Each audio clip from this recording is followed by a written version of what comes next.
sehemu inayoanza. Inasemaje? Mheshimu Bwana kwa mali yako na kwa malimbuko yako ya mazao yako yote.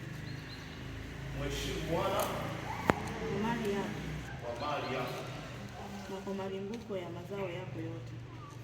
Kwa malimbuko mazao yako yote.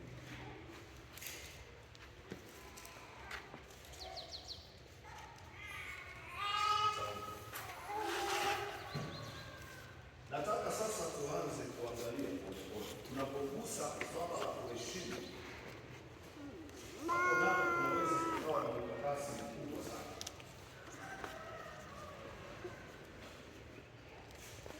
Inakosekana hata njia ya kupita.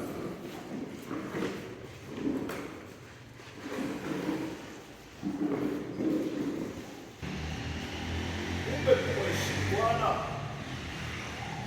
sio tu kusema kwa mdomo.